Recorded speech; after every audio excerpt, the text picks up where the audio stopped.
Avez-vous déjà songé à ce qui se passerait si nous pouvions voyager plus vite que la lumière? Imaginez pouvoir partir de Paris et, en moins d'une seconde, prendre un café en terrasse à Tokyo. Ou mieux encore, si nous pouvions quitter la Terre et, en quelques minutes, atteindre une planète dans une autre galaxie. Cela ressemble au rêve de tout passionné de voyage, n'est-ce pas? Mais il y a un problème fondamental. La physique ne le permet pas. Albert Einstein, le physicien qui a révolutionné notre compréhension de l'univers, a établi une limite inviolable pour toutes les choses qui possèdent une masse. Rien ne peut dépasser la vitesse de la lumière dans le vide, soit environ 300 000 km par seconde. Bonsoir à toutes et à tous qui regardez cette vidéo pour vous détendre avant de dormir, que vous soyez en France ou ailleurs dans le monde. Aujourd'hui, nous allons plonger dans l'un des concepts les plus fascinants et fondamentaux de la physique moderne, une limite cosmique qui façonne tout notre univers. Et avant de continuer, laissez en commentaire. Si vous pouviez voyager instantanément n'importe où dans l'univers, quelle serait la première destination que vous choisiriez? Je mettrai en avant la réponse la plus créative en commentaire. La vitesse de la lumière est vraiment impressionnante. Pour mettre les choses en perspective, la lumière du Soleil met environ 8 minutes pour nous parvenir, parcourant 150 millions de kilomètres pendant ce temps. La même lumière mettrait environ 1,3 secondes pour aller de la Terre à la Lune. Pour traverser la distance entre Paris et Tokyo, la lumière ne mettrait qu'environ 0,03 secondes. Nous parlons d'une vitesse que nos cerveaux humains ont du mal à concevoir. Mais pourquoi cette limite existe-t-elle? Pourquoi ne pourrions-nous pas, théoriquement, construire un moteur suffisamment puissant pour dépasser cette vitesse? La réponse se trouve dans les théories révolutionnaires d'Einstein, notamment sa théorie de la relativité restreinte, publiée en 1905 alors qu'il n'avait que 26 ans. Et le plus impressionnant, Einstein a développé ses idées alors qu'il travaillait comme employé au bureau des brevets à Berne, en Suisse, non loin de la frontière française. Pour comprendre cette limite cosmique, nous devons d'abord abandonner certaines de nos intuitions quotidiennes sur le fonctionnement du monde. Dans la physique classique de Newton, qui décrit bien les objets de notre expérience quotidienne, les vitesses sont additives de manière simple. Si vous êtes dans un train qui roule à 100 km/h et que vous marchez vers l'avant à 5 km/h, votre vitesse par rapport au sol est de 105 km/h. Si vous lancez une balle à 20 km/h dans ce train en mouvement, la balle se déplace à 120 km/h par rapport au sol. Cela semble logique, non? Mais Einstein a découvert que la lumière ne suit pas cette règle. Au lieu de cela, quelle que soit la vitesse à laquelle vous vous déplacez, vous mesurerez toujours la vitesse de la lumière comme étant la même, environ 300 000 km/s. Cela semble impossible à première vue. Comment quelque chose peut-il avoir la même vitesse pour tous les observateurs, indépendamment de leurs mouvements relatifs les uns par rapport aux autres? La réponse d'Einstein a changé à jamais notre compréhension de l'espace et du temps. Il a proposé que l'espace et le temps ne sont pas absolus, comme le pensait Newton, mais sont entrelacés en une seule entité appelée espace-temps, qui peut s'étirer et se contracter. Lorsque vous vous déplacez très vite, le tissu même de l'espace-temps autour de vous se modifie. Le temps ralentit et l'espace se contracte dans la direction du mouvement. Ce n'est pas de la science-fiction ou de la spéculation théorique. Ces effets ont été prouvés par d'innombrables expériences. Par exemple, des particules subatomiques appelées muons, créées lorsque des rayons cosmiques frappent l'atmosphère terrestre, devraient se désintégrer avant d'atteindre la surface de la Terre, compte tenu de leur durée de vie moyenne. Cependant, elles arrivent en grande quantité, car, de notre point de vue, le temps s'écoule plus lentement pour elles en raison de leur vitesse proche de celle de la lumière. Un autre exemple pratique qui affecte nos propres systèmes de navigation, le GPS. Le système de positionnement global doit tenir compte des effets de la relativité pour fonctionner correctement. Les horloges atomiques des satellites GPS expérimentent le temps légèrement différemment en raison de leur vitesse orbitale et de la gravité plus faible à laquelle elles sont soumises, deux effets prévus par Einstein. Sans ces corrections relativistes, les erreurs de positionnement accumuleraient environ 10 km par jour. Mais revenons à la question principale. Pourquoi ne pouvons-nous pas dépasser la vitesse de la lumière? L'explication se trouve dans l'une des équations les plus célèbres de tous les temps, E égale mCO2. Cette équation nous dit que l'énergie, E, et la masse m sont essentiellement la même chose, liées par le carré de la vitesse de la lumière, c carré. Lorsqu'un objet doté de masse se déplace, il possède de l'énergie cinétique, et à mesure que sa vitesse augmente, son énergie augmente également. Selon la relativité, cette énergie supplémentaire se manifeste par une augmentation de la masse effective de l'objet, ce que nous appelons la masse relativiste.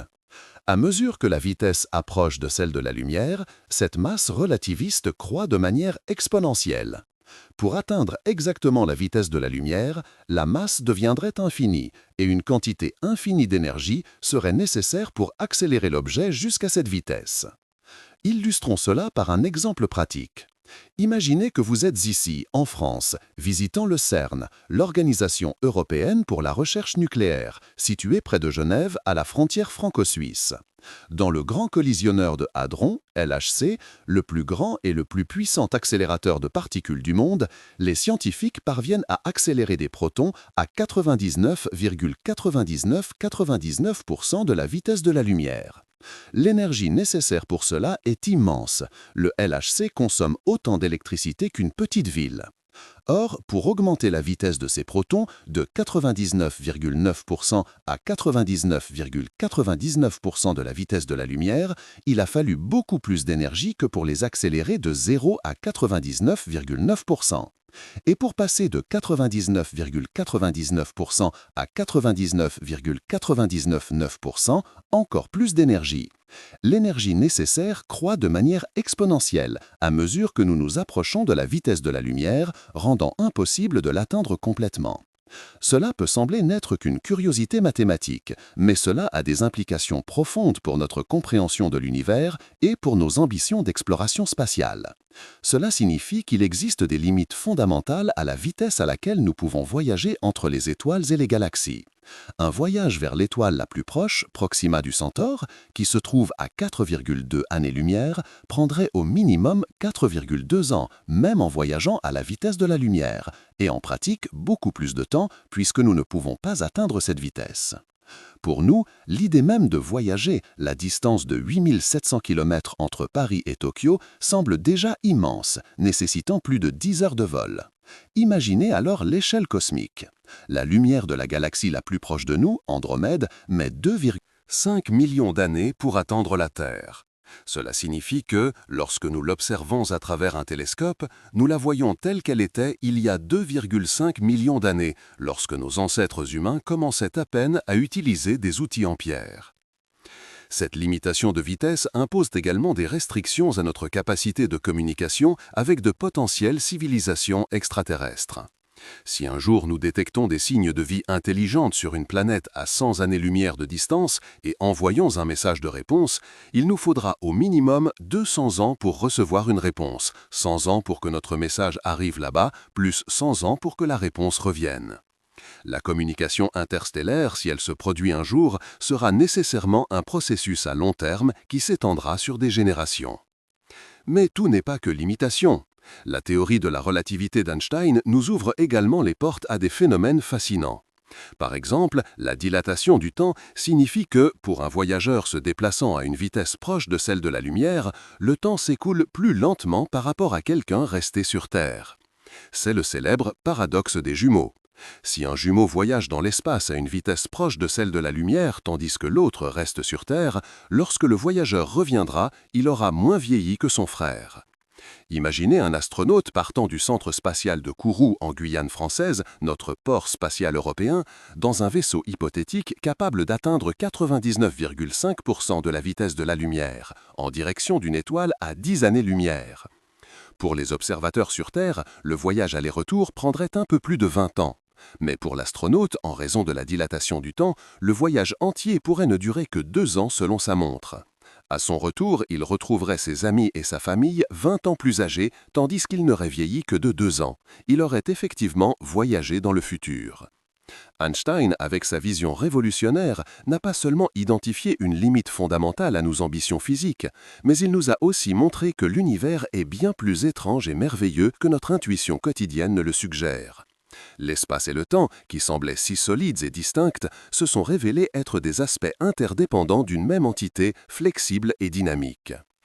Alors que nous approchons de la fin de ce premier volet, je voudrais vous laisser une question à méditer. L'impossibilité de dépasser la vitesse de la lumière est-elle vraiment une limite? Ou est-ce simplement une porte qui nous invite à penser différemment l'univers et notre manière de l'explorer? Peut-être, au lieu d'essayer de briser les lois de la physique, devons-nous les comprendre plus profondément et trouver des chemins qui travaillent avec elles et non contre elles.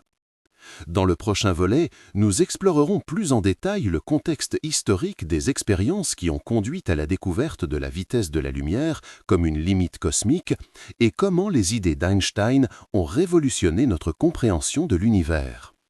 En attendant, n'oubliez pas de laisser votre commentaire sur l'endroit de l'univers que vous visiteriez si vous pouviez voyager instantanément. Je suis curieux de lire vos réponses. Bienvenue à nouveau dans notre vidéo « Pourquoi rien ne peut aller plus vite que la vitesse de la lumière, Einstein pour dormir ». Si vous nous suivez depuis le volet précédent, vous savez déjà que nous explorons l'une des limites les plus fondamentales de l'univers. Si vous venez d'arriver, préparez-vous à un voyage fascinant à travers l'héritage scientifique d'Albert Einstein. Pour comprendre complètement pourquoi la vitesse de la lumière est une limite infranchissable, nous devons plonger un peu dans l'histoire de la physique. La quête pour mesurer la vitesse de la lumière est l'une des sagas les plus fascinantes de la science, commençant bien avant la naissance d'Einstein. Au XVIIe siècle, l'astronome danois Ole Romer fut le premier à démontrer que la lumière ne voyage pas instantanément, comme on le croyait jusqu'alors. Il s'en est rendu compte en observant les éclipses des lunes de Jupiter. Romer a remarqué que ces éclipses semblaient se produire plus tôt lorsque la Terre était plus proche de Jupiter et plus tard lorsqu'elle était plus éloignée. Cette différence ne pouvait s'expliquer que par le temps que la lumière mettait à parcourir la distance supplémentaire. En 1676, en utilisant ces observations, il a estimé que la lumière voyageait à environ 220 000 km par seconde, pas très éloigné de la valeur actuelle que nous connaissons, 299 792,458 mètres par seconde. Au cours des siècles suivants, des scientifiques comme Hippolyte Fizeau, Léon Foucault et Albert Michelson ont affiné ces mesures avec des appareils de plus en plus précis. En parlant de Fizeau, il est intéressant de noter que nombre de ces expériences ont été réalisées en France, pays avec une riche tradition en physique optique. En 1849, Fizeau a créé un ingénieux appareil avec un miroir distant et une roue dentée tournant rapidement pour mesurer la vitesse de la lumière. La lumière passait à travers les dents de la roue, se réfléchissait sur le miroir et revenait. En ajustant la vitesse de rotation de la roue, il pouvait déterminer le temps que la lumière mettait pour faire l'aller-retour. Mais c'est l'expérience de Michelson-Morley, réalisée en 1887, qui a apporté le résultat le plus surprenant et a préparé le terrain pour la révolution d'Einstein. À l'époque, les physiciens croyaient que la lumière se propageait à travers un milieu appelé éther, qui était censé imprégner tout l'espace. Si cela était vrai, la Terre, se déplaçant à travers cet éther, devrait créer une sorte de vent d'éther, et la vitesse de la lumière mesurée devrait varier en fonction de la direction de la mesure par rapport au mouvement de la Terre. Pour tester cette hypothèse, Michelson et Morley ont construit un instrument extrêmement précis appelé interféromètre, capable de détecter de minuscules différences dans la vitesse de la lumière dans différentes directions. À leur grande surprise et celle de toute la communauté scientifique, ils n'ont trouvé aucune différence. La vitesse de la lumière était exactement la même dans toutes les directions, quel que soit le mouvement de la Terre. Ce résultat, connu sous le nom de « résultat nul de Michelson-Morley », était déconcertant et est resté sans explication adéquate pendant près de 2 décennies. C'est alors qu'un jeune employé du bureau des brevets à Berne, en Suisse, est entré en scène. En 1905, Albert Einstein a publié un article intitulé « Sur l'électrodynamique des corps en mouvement » qui serait plus tard reconnu comme la théorie de la relativité relative. Dans ce travail révolutionnaire, Einstein a proposé une solution élégante à l'énigme. La vitesse de la lumière dans le vide est constante pour tous les observateurs, indépendamment de leur mouvement relatif. Pour que cela soit possible, Einstein a dû repenser complètement nos concepts d'espace et de temps. Dans la théorie classique de Newton, le temps était absolu, s'écoulant uniformément pour tous, partout. L'espace était également considéré comme absolu, avec des distances inaltérées par le mouvement.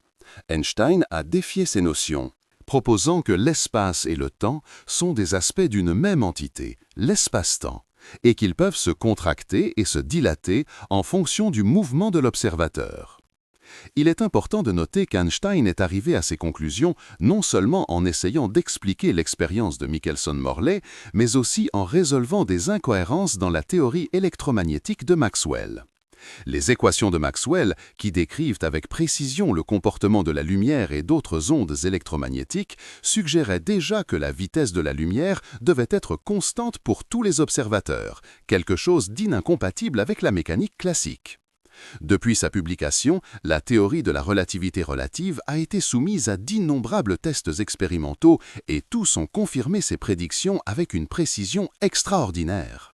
L'un des exemples les plus impressionnants de cette confirmation peut être trouvé non loin de la frontière française, au Centre spatial de Kourou, en Guyane française. Les systèmes de navigation par satellite lancés de là, y compris ceux utilisés par le système Galileo, la version européenne du GPS, doivent incorporer des corrections relativistes pour fonctionner correctement.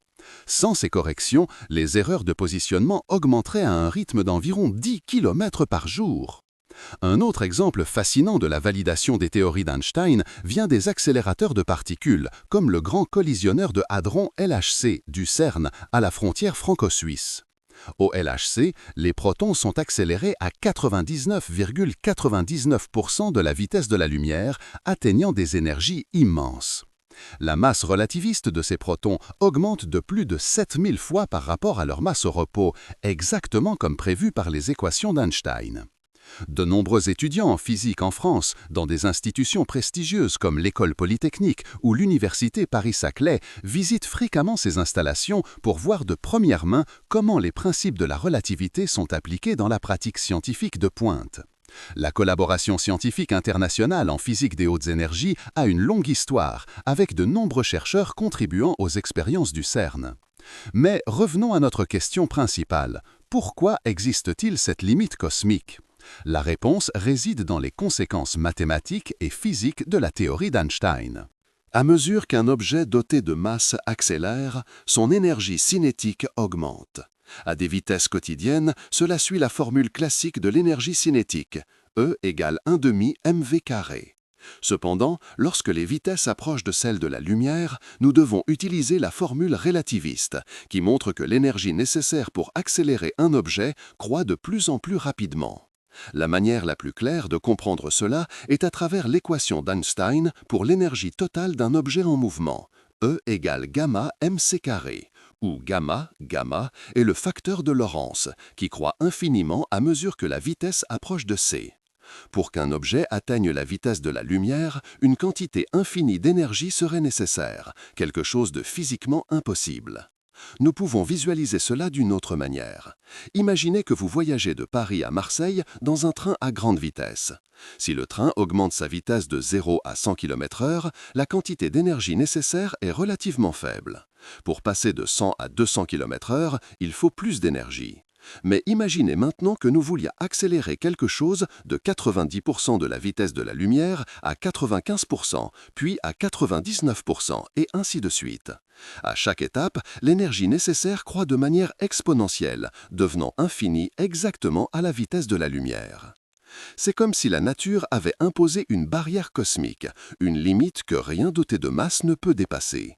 Et cette barrière n'est pas arbitraire, c'est une conséquence directe de la structure mathématique et physique de notre univers, révélée par les équations d'Einstein.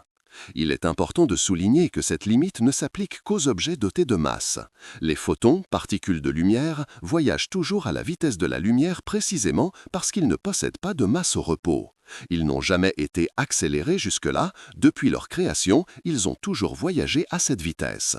Cette distinction entre les objets massifs qui ne peuvent pas atteindre la vitesse de la lumière et les photons qui voyagent toujours à cette vitesse est fondamentale pour comprendre la structure de l'univers. Elle établit deux régimes distincts, le régime des particules massives, limitées aux vitesses subluminales, et le régime des particules sans masse, comme les photons, qui n'existent qu'aux vitesses luminales. Pour illustrer cela, nous pourrions faire une analogie avec la vitesse d'un TGV. De même qu'un TGV peut augmenter progressivement sa vitesse, mais il existe une limite physique à la vitesse à laquelle un train peut se déplacer, l'univers permet aux particules massives d'accélérer, mais impose une limite absolue à cette accélération. Une autre conséquence fascinante de cette limite est que, pour un observateur hypothétique voyageant à la vitesse de la lumière, le temps s'arrêterait complètement et l'espace dans la direction du mouvement se contracterait à zéro. Cela signifie que, du point de vue d'un photon, son voyage de milliards d'années-lumière à travers l'univers se produit instantanément. Le photon n'expérimente pas le passage du temps. C'est comme si l'univers, de son point de vue, était bidimensionnel, sans extension dans la direction du mouvement.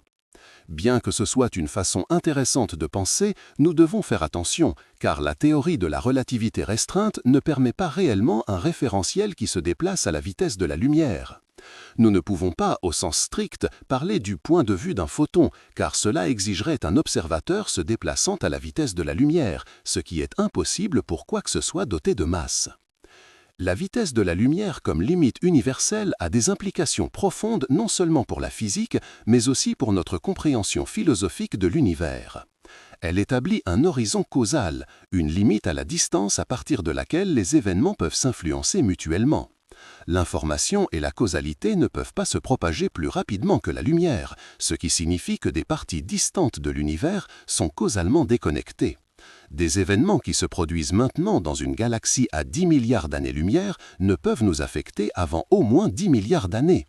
Cela nous conduit à une conclusion surprenante. Le concept de simultanéité n'est pas absolu mais relatif. Des événements qui semblent simultanés pour un observateur peuvent ne pas l'être pour un autre qui est en mouvement par rapport au premier. Einstein a démontré qu'il n'existe pas de maintenant universel qui s'étende à travers tout le cosmos. Notre sens intuitif d'un présent universel qui englobe tout l'espace est une illusion née de notre expérience quotidienne avec des vitesses bien inférieures à celles de la lumière. Dans le prochain volet, nous approfondirons encore les principes scientifiques derrière la théorie d'Einstein. En explorant comment la dilatation du temps et la contraction de l'espace fonctionnent et comment ces effets ont été confirmés expérimentalement. En attendant, si vous appréciez le contenu, laissez votre commentaire ci-dessous en partageant ce qui vous a le plus surpris jusqu'à présent. Bienvenue à nouveau dans notre vidéo sur pourquoi rien ne peut dépasser la vitesse de la lumière. Dans les volets précédents, nous avons exploré le contexte historique des mesures de la vitesse de la lumière et comment Einstein a révolutionné notre compréhension de l'univers avec sa théorie de la relativité restreinte. Maintenant, nous allons approfondir les principes scientifiques fondamentaux qui sous-tendent cette limite cosmique en explorant les concepts de dilatation du temps, de contraction de l'espace et la relation entre masse et énergie. Commençons par l'un des effets les plus fascinants et contre-intuitifs de la relativité restreinte, la dilatation du temps. Pour expliquer ce concept, Einstein utilisait fréquemment des expériences de pensée, des scénarios hypothétiques qui nous aident à comprendre les conséquences logiques d'une théorie. L'une de ces expériences est la célèbre horloge lumineuse. Imaginez une horloge très simple qui se compose de deux miroirs parallèles avec un faisceau de lumière qui voyage perpendiculairement aux surfaces des miroirs, rebondissant entre eux. Chaque fois que le faisceau de lumière frappe le miroir inférieur, l'horloge fait tic. Chaque fois qu'il frappe le miroir supérieur, l'horloge fait tac. Pour un observateur immobile par rapport à cette horloge, la lumière voyage en ligne droite entre les miroirs. Maintenant, imaginez que cette horloge se déplace horizontalement à une vitesse proche de celle de la lumière. Pour un observateur stationnaire, le chemin de la lumière ressemble maintenant à une trajectoire en zigzag, car pendant que la lumière voyage entre les miroirs se déplacent horizontalement. En conséquence, le chemin parcouru par la lumière est plus long pour l'observateur stationnaire que pour quelqu'un qui se déplace avec l'horloge. Puisque la vitesse de la lumière est constante pour tous les observateurs, l'horloge en mouvement semble faire tic-tac plus lentement vue par l'observateur stationnaire. Ce n'est pas seulement une curiosité théorique. La dilatation du temps a été confirmée expérimentalement d'innombrables fois. Un exemple classique vient de la physique des particules. Des particules subatomiques appelées muons sont créées lorsque des rayons cosmiques frappent l'atmosphère supérieure de la Terre. Ces muons ont une durée de vie moyenne très courte, environ 2 microsecondes, lorsqu'elle est mesurée en laboratoire. Voyageant à la vitesse de la lumière, ils ne pourraient parcourir qu'environ 600 mètres avant de se désintégrer. Cependant, de nombreux muons parviennent à voyager de l'atmosphère supérieure jusqu'à la surface de la Terre, une distance de plusieurs kilomètres. Comment est-ce possible? La réponse réside dans la dilatation du temps. Du point de vue de la Terre, le temps s'écoule plus lentement pour les muons en raison de leur vitesse proche de celle de la lumière. Cela signifie que, pour nous, leur durée de vie est beaucoup plus longue qu'elle ne le serait s'ils étaient au repos, leur permettant d'atteindre la surface en quantité significative. Cet effet ne se limite pas aux particules subatomiques. Si un astronaute, disons, partant du centre spatial de Kourou en Guyane française, voyageait dans un vaisseau spatial à 99% de la vitesse de la lumière pendant 1 an, selon l'horloge du vaisseau, à son retour sur Terre, il découvrirait que plus de 7 ans se seraient écoulés ici. Ses amis et sa famille, en France comme ailleurs, auraient vieilli de 7 ans, tandis que lui n'aurait vieilli que d'1 an. C'est le célèbre paradoxe des jumeaux, qui n'est pas réellement un paradoxe, mais une conséquence directe de la relativité restreinte. Si l'un des jumeaux voyage dans l'espace à une vitesse proche de celle de la lumière, tandis que l'autre reste sur Terre, lorsque le voyageur revient, il sera plus jeune que son frère. Le jumeau voyageur a effectivement voyagé dans le futur. Un autre effet relativiste crucial est la contraction de l'espace, également connue sous le nom de contraction de Lorentz. De même que le temps se dilate pour les objets en mouvement, l'espace dans la direction du mouvement se contracte. Un objet en mouvement semble plus court dans la direction de son mouvement lorsqu'il est observé par quelqu'un qui est immobile par rapport à lui. Par exemple, si un vaisseau spatial en forme de bâton de 100 mètres de long passait près de la Terre à 87% de la vitesse de la lumière, un observateur terrestre le verrait d'une longueur de seulement 50 mètres. Du point de vue des astronautes à bord du vaisseau, c'est la Terre qui serait comprimée dans la direction du mouvement. Encore une fois, Ce n'est pas une illusion d'optique, mais une caractéristique fondamentale de l'espace-temps. Ces effets relativistes, dilatation du temps et contraction de l'espace, ne deviennent significatifs qu'à des vitesses très élevées, proches de celles de la lumière. Pour les vitesses quotidiennes, comme celle d'un avion entre Paris et Tokyo, ces effets sont si minuscules qu'ils sont pratiquement imperceptibles. Maintenant, explorons plus en détail pourquoi rien ne peut dépasser la vitesse de la lumière, en examinant la relation entre masse et énergie. L'équation la plus célèbre d'Einstein, E égale mc², établit une équivalence entre masse et énergie. Elle nous dit que l'énergie, E, est égale à la masse, m, multipliée par le carré de la vitesse de la lumière, c au carré. Cette équation a des conséquences profondes. L'une d'elles est que, à mesure qu'un objet accélère, son énergie cinétique augmente. Mais cette énergie supplémentaire ne se manifeste pas seulement par un mouvement plus rapide. Une partie d'elle est convertie en masse additionnelle, la soi-disant masse relativiste. Plus l'objet s'approche de la vitesse de la lumière, plus sa masse relativiste devient importante. Le facteur par lequel la masse augmente est donné par le facteur de Lorentz, gamma, qui est calculé comme 1 divisé par racine 1 moins v² sur c², où v est la vitesse de l'objet et c est la vitesse de la lumière. Lorsque v s'approche de c, le dénominateur de cette fraction s'approche de 0 et gamma tend vers l'infini. Cela signifie que, à mesure qu'un objet s'approche de la vitesse de la lumière, sa masse relativiste croît de manière exponentielle. Illustrons cela avec des chiffres. À 90% de la vitesse de la lumière, la masse d'un objet est déjà 2,3 fois sa masse au repos. À 99%, elle est 7,1 fois plus grande. À 99,9%, elle est 22,4 fois plus grande, et ainsi de suite, augmentant de plus en plus rapidement à mesure que nous approchons de 100% de la vitesse de la lumière. Qu'est-ce que cela signifie en pratique ? Cela signifie que, pour accélérer un objet à des vitesses de plus en plus proches de celles de la lumière, nous avons besoin de toujours plus d'énergie. L'énergie nécessaire ne croît pas linéairement, mais exponentiellement.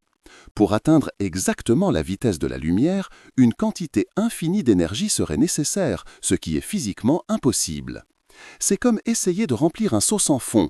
Peu importe la quantité d'eau que vous y versez, il ne sera jamais plein. De la même manière, Peu importe la quantité d'énergie que vous fournissez à un objet doté de masse, il n'atteindra jamais la vitesse de la lumière. Ce principe est démontré quotidiennement dans des accélérateurs de particules comme le LHC au CERN, où des physiciens français et internationaux collaborent à des expériences de pointe. Au LHC, les protons sont accélérés à 99,9999% de la vitesse de la lumière, mais n'atteignent jamais 100% malgré l'énergie colossale fournie par l'accélérateur. Les photons, particules de lumière, parviennent à voyager à la vitesse de la lumière précisément parce qu'ils ne possèdent pas de masse au repos. Ils n'ont pas besoin d'être accélérés jusqu'à la vitesse de la lumière, ils existent simplement à cette vitesse dès le moment de leur création.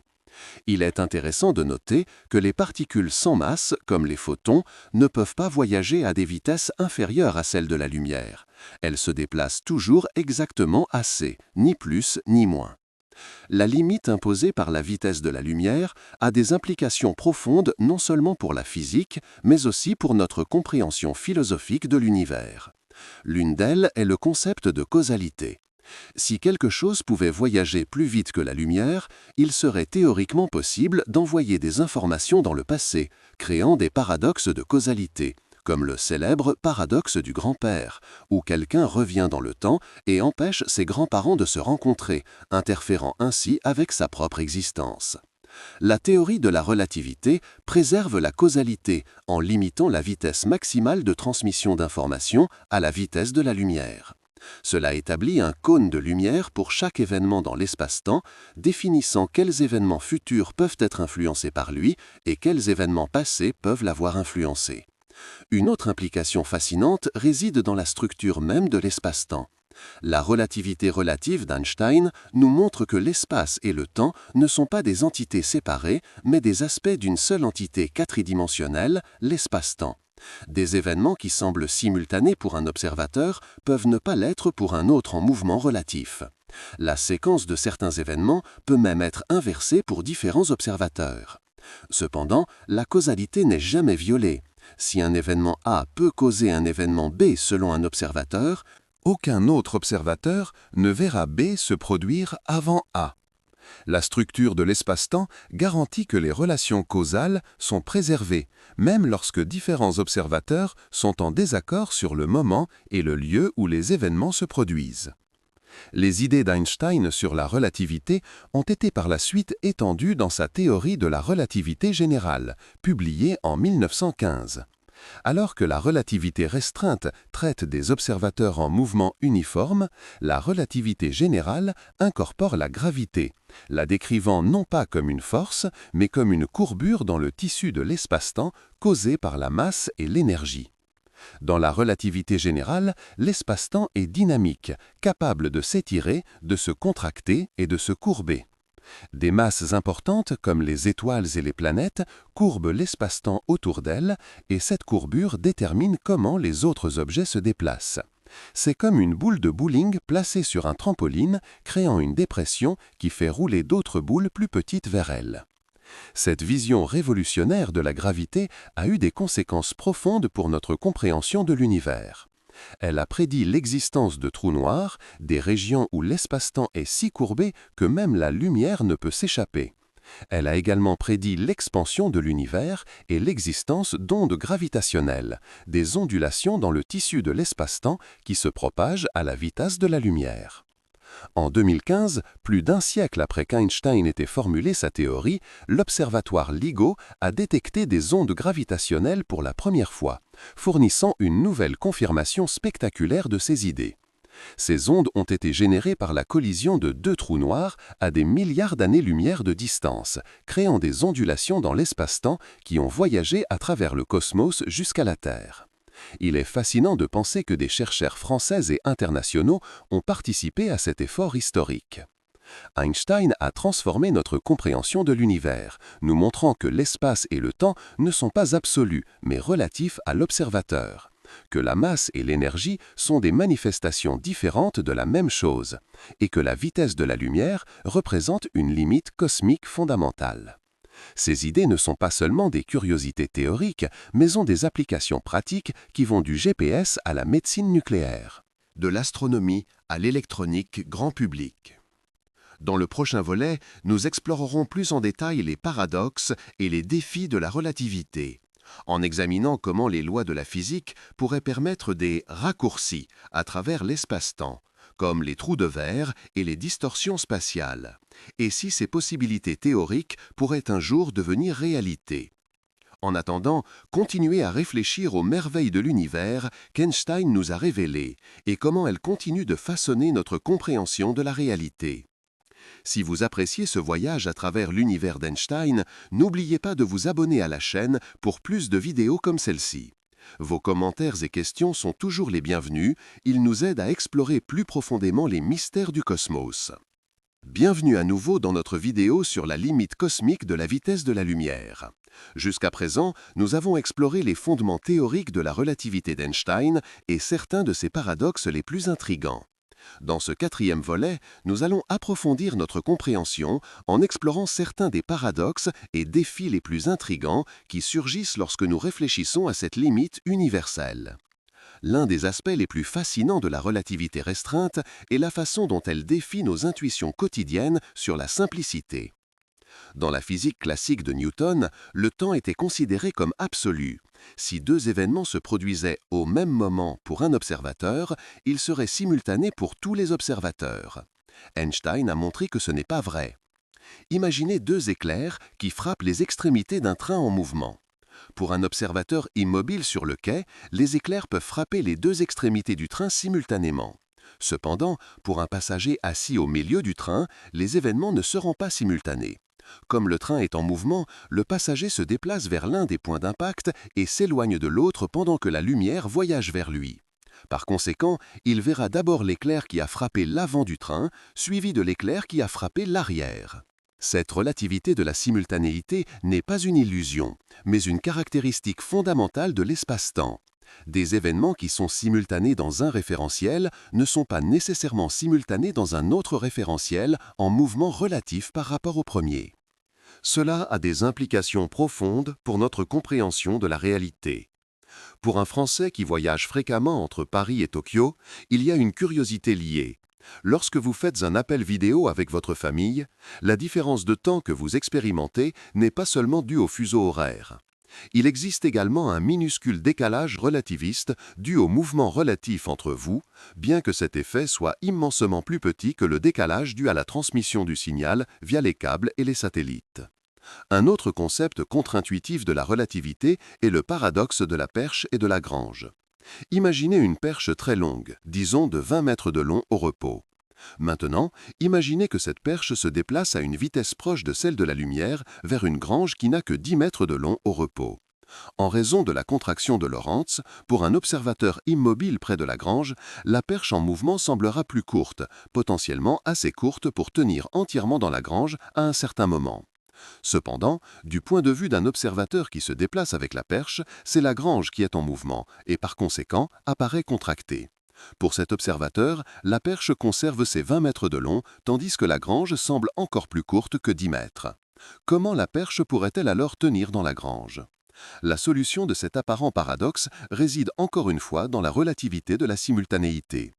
Lorsqu'un observateur affirme que la perche est entièrement à l'intérieur de la grange, il se réfère à un moment spécifique dans son référentiel. Mais pour l'observateur se déplaçant avec la perche, les extrémités de la perche entrent et sortent de la grange à des moments différents. Il n'y a pas de contradiction réelle, seulement des perspectives différentes sur la façon dont les événements se déroulent dans l'espace-temps. Ces exemples illustrent comment la relativité d'Einstein non seulement établit une limite de vitesse pour l'univers, mais révèle également que des concepts apparemment simples comme « au même moment » ou « de la même longueur » sont, en réalité, relatifs à l'observateur. Maintenant, explorons l'un des concepts les plus intrigants liés à la limite de la vitesse de la lumière, l'horizon des événements. Imaginez un Parisien regardant la retransmission en direct d'un événement sportif majeur à l'autre bout du monde, par exemple à Tokyo. En raison de la distance, le signal met environ 0,03 secondes pour voyager, même à la vitesse de la lumière. Cela signifie que le spectateur à Paris voit les événements avec un décalage de 0,03 secondes par rapport à ce qui se passe maintenant dans le stade. À l'échelle cosmique, cet effet devient beaucoup plus significatif. La galaxie d'Andromède est à environ 2,5 millions d'années-lumière. Cela signifie que, lorsque nous l'observons à travers un télescope, nous la voyons telle qu'elle était il y a 2,5 millions d'années. Il est impossible de savoir comment Andromède est maintenant, car cette information ne nous est pas encore parvenue et n'arrivera pas avant les 2,5 prochains millions d'années. Ce décalage dans l'information crée ce que nous appelons un horizon des événements, une limite au-delà de laquelle nous ne pouvons pas avoir connaissance d'événements contemporains.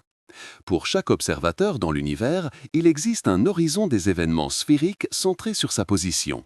Les événements qui se produisent au-delà de cet horizon sont, à toute fin pratique, en dehors de son univers observable à ce moment-là. Le concept d'horizon des événements est poussé à l'extrême dans le cas des trous noirs.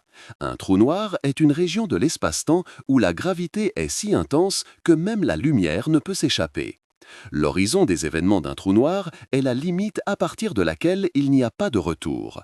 Une fois que quelque chose le franchit, il est causalement déconnecté du reste de l'univers. Le fait que rien ne puisse voyager plus vite que la lumière a des implications profondes pour la communication et l'exploration spatiale potentielle. Même avec la technologie la plus avancée imaginable, un message entre la Terre et une hypothétique colonie sur Proxima du Centaure, l'étoile la plus proche après le Soleil, à 4,2 années-lumière, prendrait au minimum 4,2 ans pour arriver, et 4,2 ans de plus pour recevoir une réponse. Une conversation qui sur Terre prendrait des minutes s'étendrait sur près d'une décennie. Pour ceux qui ont le mal du pays lorsqu'ils sont loin de chez eux, cette limitation cosmique met en perspective les difficultés de communication que nous rencontrons. Les 8700 km qui séparent Paris de Tokyo peuvent sembler beaucoup, mais comparé aux distances astronomiques, ce n'est pratiquement rien. La lumière parcourt cette distance en seulement 0,03 secondes. Permettant des vidéoconférences presque instantanées, sans tenir compte des retards de traitement et de transmission. Outre les paradoxes mentionnés, il y a un autre aspect fascinant de la relativité qui mérite d'être exploré, les jumeaux paradoxaux. Imaginez deux frères jumeaux, l'un astronaute et l'autre resté sur Terre. L'astronaute s'embarque pour un voyage spatial à 99,5% de la vitesse de la lumière pour explorer une étoile à 10 années-lumière. Du point de vue de la Terre, le voyage aller-retour prendrait un peu plus de 20 ans. Mais pour l'astronaute, en raison de la dilatation du temps, le voyage pourrait ne durer que 2 ans selon sa montre. Lorsque l'astronaute revient, il retrouve son frère 20 ans plus âgé, tandis que lui-même n'a vieilli que de 2 ans. Ce n'est pas vraiment un paradoxe au sens d'une contradiction logique, mais plutôt une conséquence directe de la relativité. L'astronaute voyageur a effectivement voyagé dans le futur. Maintenant, supposons que cet astronaute quitte sa famille à Paris pour une mission spatiale conjointe internationale d'exploration spatiale. Pendant son voyage relativiste, ses enfants et petits-enfants vieilliraient beaucoup plus rapidement que lui. À son retour sur Terre, il pourrait retrouver plusieurs générations de sa famille qui ont grandi pendant ce qui, pour lui, n'a été que quelques années. Ce scénario a été exploré dans des films comme Interstellaire, où les astronautes expérimentent une dilatation du temps extrême près d'un trou noir. Cet effet a également des implications pour d'éventuels voyages interstellaires futurs. Si l'humanité développe des vaisseaux capables de voyager à des vitesses proches de celles de la lumière, les voyageurs pourraient potentiellement visiter des étoiles lointaines et revenir au cours de leur propre vie. Cependant, à leur retour, ils trouveraient un monde très différent de celui qu'ils ont laissé. La relativité d'Einstein nous amène également à nous demander s'il pourrait y avoir un moyen de contourner la limite de la vitesse de la lumière. Théoriquement, les équations de la relativité générale permettent quelques possibilités intrigantes, comme les trous de verre, des tunnels dans l'espace-temps qui pourraient relier des régions distantes de l'univers. Un trou de verre fonctionnerait comme un raccourci à travers l'espace-temps. Au lieu de voyager à la surface de l'espace, vous pourriez passer par ce tunnel, réduisant potentiellement énormément les distances effectives. C'est comme percer un trou à travers une montagne au lieu de la contourner. Cependant, il y a plusieurs problèmes avec les trous de verre en tant que moyen de voyage pratique. Premièrement, nous n'avons aucune preuve qu'ils existent naturellement. Deuxièmement, même si nous pouvions en créer un artificiellement, les lois de la physique suggèrent qu'il faudrait une forme exotique de matière avec une énergie négative pour le maintenir ouvert et stable. Troisièmement, même s'il était possible de créer et de stabiliser un trou de verre, il n'est pas clair s'il permettrait un voyage plus rapide que la lumière, au sens causal, c'est-à-dire s'il permettrait aux informations ou à la matière d'atteindre une destination plus rapidement qu'un faisceau de lumière voyageant par la route conventionnelle à travers l'espace normal. Un autre concept théorique pour contourner la limite de la vitesse de la lumière est la propulsion par distorsion spatiale, ou warp drive, popularisée par la science-fiction. L'idée de base est qu'au lieu de déplacer un objet à travers l'espace plus vite que la lumière, ce qui est interdit par la relativité, vous pourriez déformer l'espace-temps lui-même, le contractant devant le vaisseau et l'étendant derrière. En théorie, cela permettrait un mouvement effectif plus rapide que la lumière sans violer localement la limite d'Einstein, car le vaisseau lui-même ne dépasserait jamais la vitesse de la lumière dans son référentiel local. C'est comme surfer sur une vague de l'espace-temps. En 1994, le physicien mexicain Miguel Alcubierre a proposé un modèle mathématique pour une telle propulsion, connu sous le nom de métrique d'Alcubierre. Cependant, tout comme les trous de verre, la mise en œuvre pratique se heurterait à d'énormes défis, y compris la nécessité d'énormes quantités d'énergie négative ou de matière exotique qui pourraient ne pas exister. Il est fascinant de noter que les concepts de trous de verre et de propulsion par distorsion spatiale, bien que spéculatifs, sont compatibles avec les équations d'Einstein. Ils ne violent pas la limite locale de la vitesse de la lumière, mais offrent potentiellement des raccourcis à travers la structure de l'espace-temps. Cela illustre comment la relativité d'Einstein, tout en imposant des limites, ouvre également des possibilités théoriques surprenantes. Dans le prochain volet, nous explorerons les implications pratiques de la limite de la vitesse de la lumière pour notre compréhension de l'univers et pour l'avenir de l'exploration spatiale. Nous examinerons comment l'astrophysique moderne gère ses limitations et quelles technologies prometteuses pourraient un jour nous mener aux étoiles, même en respectant la limite cosmique imposée par Einstein.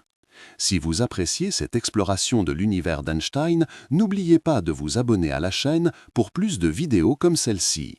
Vos commentaires et questions sont toujours les bienvenus. Ils nous aident à explorer plus profondément les mystères du cosmos.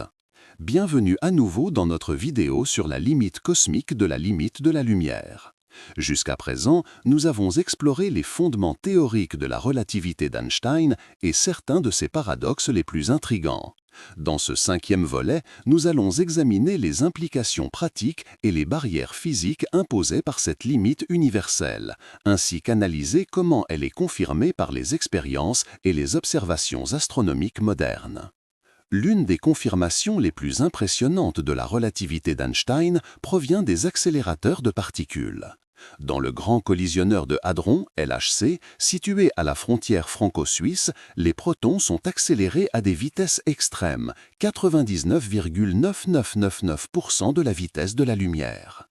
Pour atteindre ces vitesses, les ingénieurs et physiciens du CERN, nombre d'entre eux français et d'autres nationalités travaillant en collaboration internationale, doivent fournir des quantités énormes d'énergie. La relation entre l'énergie nécessaire et la vitesse atteinte suit exactement les prévisions d'Einstein. À mesure que les protons s'approchent de la vitesse de la lumière, leur masse relativiste augmente drastiquement. Dans les dernières étapes de l'accélération, pratiquement toute l'énergie supplémentaire fournie se manifeste par une augmentation de masse avec des gains minimaux en vitesse. Quelle que soit l'énergie appliquée, les protons ne peuvent jamais atteindre la vitesse de la lumière, une confirmation directe de la limite relativiste. Cette barrière physique se manifeste également dans des phénomènes cosmiques extrêmes. Considérez par exemple les jets relativistiques émis par les quasars et les noyaux galactiques actifs. Ces jets sont constitués de particules subatomiques accélérées à des vitesses phénoménales par des champs magnétiques immensément puissants. Même dans ces environnements cosmiques de haute énergie, où les forces en jeu dépassent de loin tout ce que nous pouvons créer sur Terre, les particules restent en deçà de la vitesse de la lumière. Les rayons cosmiques ultra-énergétiques, qui atteignent occasionnellement l'atmosphère terrestre, en sont un autre exemple. Ces particules, principalement des protons, sont les plus énergétiques jamais détectées dans l'univers, avec des énergies des millions de fois supérieures à celles que nous pouvons produire au LHC. Cependant, même avec cette énergie colossale, elle voyage toujours à 99,99999% de la vitesse de la lumière, très proche, mais jamais exactement assez. Un phénomène astronomique particulièrement intéressant qui illustre les effets relativistes est le mouvement superluminal apparent. Dans certains quasars et galaxies actives, les astronomes ont observé des jets qui semblent se déplacer plus vite que la lumière. À première vue, cela pourrait sembler une violation de la théorie d'Einstein, mais il s'agit en fait d'une illusion d'optique relativiste. Ce qui se passe réellement, c'est que ces jets se déplacent à des vitesses très proches de celles de la lumière, mais dans une direction qui forme un petit angle avec notre ligne de visée. En raison de cet angle et de la vitesse extrême du jet, la lumière émise depuis différentes positions nous parvient dans une séquence qui crée l'illusion d'un mouvement superluminal. Cette explication, entièrement basée sur la relativité restreinte, résout l'apparent paradoxe sans violer la limite de la vitesse de la lumière. Pour illustrer cet effet, imaginez un ami qui habite à Lyon, en France, conduisant une voiture à 100 km/h sur une route qui forme un petit angle avec votre ligne de visée. De votre perspective, la voiture semblerait se déplacer plus lentement horizontalement que sa vitesse réelle en raison de l'effet de projection. Avec les jets relativistes, l'effet inverse se produit en raison des particularités de la propagation de la lumière à des vitesses proches de c, créant l'illusion d'un mouvement plus rapide que la réalité. L'astronomie moderne nous offre de nombreuses autres confirmations de la théorie d'Einstein. L'une des plus impressionnantes est le phénomène des lentilles gravitationnelles, prédit par la relativité générale. Selon Einstein, des masses importantes comme les galaxies courbent l'espace-temps autour d'elles, faisant dévier la lumière d'objets lointains comme si elle passait à travers une lentille. Cet effet a été confirmé pour la première fois lors d'une éclipse solaire en 1919, lorsque des astronomes dirigés par Arthur Eddington ont mesuré le déplacement apparent des étoiles proches du Soleil. Les résultats concordaient avec les prévisions d'Einstein, le rendant instantanément célèbre dans le monde entier. Aujourd'hui, les lentilles gravitationnelles sont un outil standard en astrophysique, nous permettant d'observer des galaxies extrêmement lointaines amplifiées par cet effet. Un autre test impressionnant de la relativité provient des pulsars binaires, des systèmes où deux étoiles à neutrons extrêmement denses orbitent l'une autour de l'autre. En 1974, les astronomes Russell Hulse et Joseph Taylor ont découvert le premier de ces systèmes, PSR B1913+16, et ont remarqué que sa période orbitale diminuait exactement comme prévu par la relativité générale en raison de l'émission d'ondes gravitationnelles. Cette découverte leur a valu le prix Nobel de physique en 1993. En 2015, l'Observatoire d'ondes gravitationnelles par interférométrie laser, LIGO, a détecté directement pour la première fois des ondes gravitationnelles générées par la fusion de deux trous noirs à des milliards d'années-lumière. Cette découverte historique, qui a également impliqué des scientifiques français et internationaux, a fourni une nouvelle confirmation dramatique de la relativité générale d'Einstein et a inauguré l'ère de l'astronomie des ondes gravitationnelles. Les implications de la limite de la vitesse de la lumière pour l'exploration spatiale sont profondes. Même avec la technologie la plus avancée concevable, un voyage vers l'étoile la plus proche, Proxima du Centaure, prendrait au minimum 4,2 ans, et ce, en voyageant à la vitesse de la lumière, ce qui est impossible pour des objets dotés de masse. Avec les technologies de propulsion actuelles, comme les moteurs ioniques utilisés dans certaines sondes spatiales, les vitesses atteignables sont bien moindres, de l'ordre de 0,005% de la vitesse de la lumière. La sonde Voyageur 1, l'objet humain le plus éloigné de la Terre, voyageant à environ 17 km par seconde, mettrait environ 75 000 ans pour atteindre Proxima du Centaure. Cela met en perspective les difficultés de l'exploration interstellaire. Pour un Français qui a grandi à Paris, le mal du pays est atténué par la possibilité de visiter sa famille en quelques heures. Pour les explorateurs spatiaux, cependant, la distance entre les étoiles représente une barrière quasi infranchissable en raison de la limite de la vitesse de la lumière. Il existe des propositions théoriques pour des vaisseaux interstellaires qui pourraient atteindre des vitesses significatives par rapport à c. L'une d'elles est la voile solaire, qui utiliserait la pression de la lumière de puissants lasers pour accélérer un engin spatial. Le projet Breakthrough Starshot, une initiative financée par le milliardaire russo-israélien Yuri Milner, propose d'utiliser cette technologie pour envoyer des microsondes vers Proxima du Centaure à environ 20% de la vitesse de la lumière, leur permettant d'y arriver en environ 20 ans. Un autre concept est le moteur à fusion nucléaire pulsé, comme celui proposé par le projet Daedalus dans les années 1970. Un tel vaisseau ferait exploser de petites bombes à fusion derrière lui, utilisant la force des explosions pour le propulser vers l'avant. Théoriquement, cela pourrait permettre des vitesses allant jusqu'à 10% de la vitesse de la lumière. Le moteur à antimatière est peut-être le concept le plus avancé théoriquement possible dans le cadre des lois de la physique connues. L'annihilation matière-antimatière convertit 100% de la masse en énergie, conformément à E égale mc², ce qui en fait la source d'énergie la plus efficace concevable. Un vaisseau propulsé par antimatière pourrait, en principe, atteindre des vitesses relativistes significatives. Cependant, la production et le stockage d'antimatière en quantité utile sont bien au-delà de nos capacités actuelles. Même avec ces technologies avancées, la limite de la vitesse de la lumière reste infranchissable. Cela signifie que l'exploration humaine directe d'autres étoiles et certainement d'autres galaxies fait face à des défis fondamentaux qui vont au-delà de la simple ingénierie. À moins que nous ne trouvions des moyens de contourner cette limite par des trous de verre stables ou une propulsion par distorsion spatiale, comme nous l'avons discuté précédemment, notre portée physique dans le cosmos restera sévèrement restreinte. Cela ne signifie pas que nous ne pouvons pas explorer et étudier l'univers lointain. La lumière et d'autres formes de rayonnement électromagnétique voyagent naturellement à la vitesse de la lumière, nous apportant des informations de galaxies à des milliards d'années-lumière. Les télescopes spatiaux comme Hubble et James Webb sont nos vaisseaux d'exploration qui, par l'observation électromagnétique, nous permettent d'étudier le cosmos lointain sans violer la limite d'Einstein. La limite de la vitesse de la lumière a également des implications pour la possible communication avec des civilisations extraterrestres. Si un jour nous détectons des signes d'intelligence extraterrestre d'une étoile à 100 années-lumière, toute tentative de conversation serait extrêmement lente. Une question et sa réponse prendraient au minimum 200 ans pour compléter le cycle. Cela met en perspective les défis du programme SETI, recherche d'intelligence extraterrestre, auquel des scientifiques du monde entier sont également impliqués. Dans le prochain volet, nous explorerons les implications cosmologiques de la limite de la vitesse de la lumière, y compris ses effets sur notre compréhension de l'expansion de l'univers, les horizons cosmiques et la nature de l'espace-temps à grande échelle. Nous verrons comment les idées d'Einstein continuent de façonner notre vision du cosmos et les limites fondamentales de notre connaissance. Bienvenue à nouveau à notre approfondissement sur la limite cosmique de la vitesse de la lumière. Dans les volets précédents, nous avons exploré les fondements de la théorie d'Einstein et ses implications pratiques. Maintenant, nous allons examiner les conséquences cosmologiques de cette limite universelle et certains effets visuels fascinants qui se produisent lorsque nous nous approchons de la vitesse de la lumière.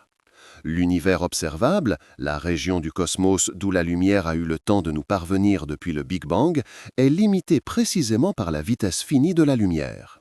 L'univers a environ 13,8 milliards d'années, ce qui signifie que nous ne pouvons observer que des objets dont la lumière a mis au maximum 13,8 milliards d'années pour nous atteindre. Cela crée une bulle observable d'un rayon de 13,8 milliards d'années-lumière, n'est-ce pas ? En fait, en raison de l'expansion de l'univers, la frontière de l'univers observable est actuellement à environ 46,5 milliards d'années-lumière. Cette apparente contradiction a une explication fascinante. Pendant que la lumière voyageait dans notre direction, l'espace lui-même s'étendait, augmentant la distance effective parcourue. C'est comme essayer de nager à contre-courant alors que le courant s'éloigne constamment de vous. La lumière que nous observons de galaxies très lointaines a commencé son voyage lorsque ces galaxies étaient beaucoup plus proches de nous qu'elles ne le sont aujourd'hui. L'expansion accélérée de l'univers, découverte en 1998, travail qui a valu le prix Nobel de physique en 2011 aux scientifiques Saul Perlmutter, Brian Schmidt et Adam Riess, a des implications profondes lorsqu'elle est considérée en conjonction avec la limite de la vitesse de la lumière. Des galaxies suffisamment éloignées s'éloignent de nous à des vitesses supérieures à celles de la lumière, non pas parce qu'elles se déplacent si rapidement dans l'espace, mais parce que l'espace lui-même entre nous et elles s'étend à ce rythme. Cela crée un horizon cosmique, une distance au-delà de laquelle nous ne pourrons jamais observer ou interagir, car la lumière de ces régions ne pourra jamais nous atteindre en raison de l'expansion de l'espace. Selon les modèles cosmologiques actuels, environ 94% du volume total de l'univers est déjà au-delà de cet horizon et, par conséquent, à jamais inaccessible à l'observation humaine. Pour un Français qui a étudié l'astronomie à l'Observatoire de Paris, l'un des plus anciens du monde, ou à l'Institut d'astrophysique de Paris, ce concept d'un univers avec des régions fondamentalement inaccessibles à l'observation nous rappelle qu'il y a des limites fondamentales à ce que nous pouvons connaître. La vitesse de la lumière est cette limite, un obstacle infranchissable sur notre chemin pour connaître le cosmos dans sa totalité. Maintenant, explorons quelques effets visuels fascinants qui se produiraient si nous pouvions voyager à des vitesses proches de celles de la lumière. Le premier d'entre eux est l'effet Doppler relativiste. Nous avons tous déjà expérimenté l'effet Doppler sonore, le changement de tonalité d'une sirène d'ambulance qui s'approche puis s'éloigne. Avec la lumière, il se produit quelque chose de similaire. Lorsqu'une source de lumière s'approche de nous, sa longueur d'onde semble réduite, décalée vers le bleu. Lorsqu'elle s'éloigne, elle semble augmenter, décalée vers le rouge. À des vitesses relativistes, cet effet devient extrêmement prononcé. Si vous étiez dans un vaisseau spatial voyageant à 90% de la vitesse de la lumière, en regardant vers l'avant, La lumière des étoiles devant vous semblerait beaucoup plus bleue ou même ultraviolette, tandis qu'en regardant vers l'arrière, les étoiles sembleraient beaucoup plus rouges ou infrarouges. Un autre effet visuel impressionnant est l'aberration relativiste de la lumière. À des vitesses courantes, nous expérimentons un phénomène appelé aberration de la pluie, la raison pour laquelle, lorsque nous courons sous la pluie, les gouttes semblent venir davantage de l'avant, même lorsqu'elles tombent verticalement. À des vitesses relativistes, la lumière des étoiles subit un effet similaire, mais beaucoup plus prononcé. Si vous voyagiez à 99% de la vitesse de la lumière, presque toute la lumière de l'univers semblerait venir de la direction vers laquelle vous vous déplacez. En regardant vers l'avant, vous verriez des étoiles de toutes les parties du ciel concentrées dans un petit cercle lumineux devant vous, un effet connu sous le nom de phare relativiste. Le reste du ciel semblerait sombre, à l'exception d'une faible lueur derrière vous. Il y a aussi le curieux effet visuel connu sous le nom de contraction de Terrell ou rotation de Penrose, qui contredit notre intuition initiale sur la contraction de Lorentz. Bien que la théorie de la relativité prévoit que les objets en mouvement relativiste devraient apparaître contractés dans la direction du mouvement, ce que nous verrions réellement est différent en raison du temps fini que la lumière met pour voyager de différentes parties de l'objet juste à nos yeux. Imaginez un touriste prenant une photo de la Tour Eiffel en passant par Paris dans un vaisseau hypothétique à 90% de la vitesse de la lumière. Au lieu de voir la tour aplatie dans la direction du mouvement, comme on pourrait s'y attendre par la contraction de Lorentz, le touriste verrait la tour apparemment tournée, révélant des parties qui ne seraient normalement pas visibles de sa position. Cet effet se produit parce que la lumière des différents points de la tour arriverait à l'observateur à des moments différents en raison de sa vitesse relative. Un autre effet visuel dramatique serait l'augmentation apparente de la luminosité dans la direction du mouvement. En raison de l'aberration de la lumière, plus de photons semblent venir de la direction frontale, concentrant l'énergie lumineuse. De plus, l'effet Doppler augmente l'énergie de chaque photon. La combinaison de ces effets ferait que les étoiles et les galaxies, devant paraître beaucoup plus brillantes, potentiellement dangereuses pour un voyageur non protégé. Ces effets ne sont pas de simples spéculations théoriques. Les astronomes les observent régulièrement en étudiant des objets célestes qui se déplacent à des vitesses relativistes, comme les jets de quasars et les restes de supernovas. Dans des laboratoires comme le synchrotron Soleil, près de Paris, des scientifiques français et internationaux collaborent pour étudier le rayonnement émis par des électrons accélérés à des vitesses proches de celles de la lumière, qui présentent précisément ces effets relativistes. La compréhension de ces effets visuels relativistes est cruciale, non seulement pour l'astrophysique théorique, mais aussi pour des interprétations précises des données observationnelles. Lorsque les astronomes observent des objets lointains se déplaçant à des vitesses relativistes par rapport à la Terre, ils doivent tenir compte de ces effets pour déterminer les véritables propriétés physiques des objets. Les implications philosophiques de la limite de la vitesse de la lumière sont aussi profondes que ses conséquences physiques. L'existence d'horizons cosmiques, des régions de l'univers que, en principe, nous ne pourrons jamais observer, soulève des questions sur la nature de la réalité et les limites de la connaissance scientifique. Le fait que des parties significatives de l'univers soient fondamentalement au-delà de notre capacité d'observation nous rappelle que notre vision du cosmos sera toujours incomplète. En tant que scientifiques, nous devons faire preuve d'humilité quant à l'étendue de notre connaissance.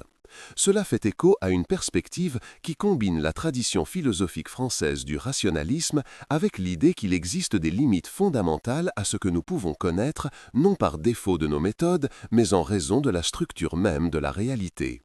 Einstein, avec sa vision révolutionnaire de l'espace-temps, nous a montré que l'univers est plus étrange, plus interconnecté et plus limité que nous ne l'avions jamais imaginé. La vitesse de la lumière n'est pas seulement une constante physique, mais une caractéristique fondamentale du tissu du cosmos entrelacé avec les notions d'espace, de temps, d'énergie et de masse. La limite de la vitesse de la lumière a également des implications pour la possibilité de voyage dans le temps.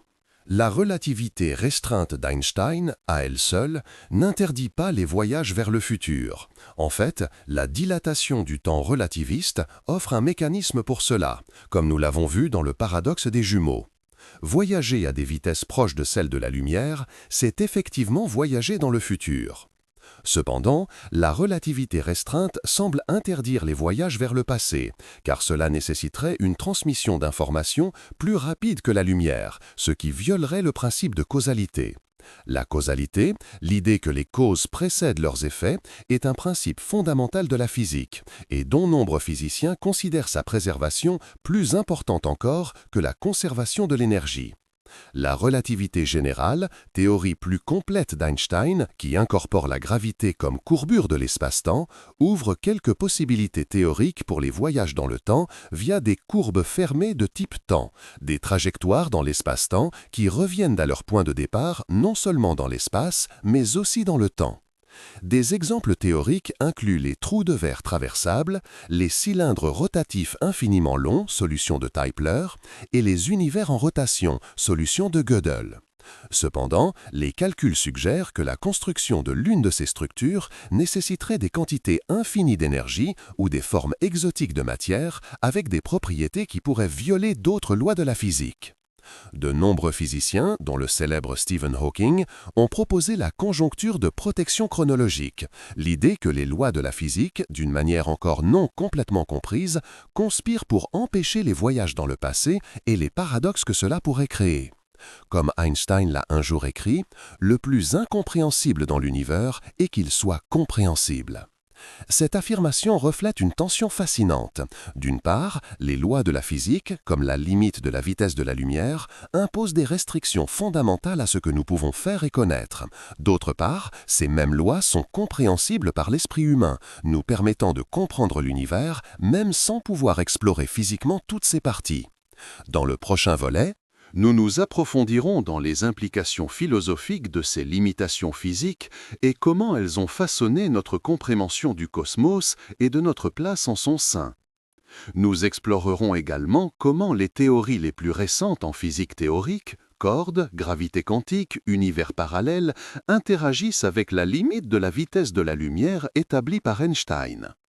Si vous appréciez ce voyage à travers l'univers einsteinien, partagez cette vidéo avec quelqu'un qui est également fasciné par les mystères du cosmos.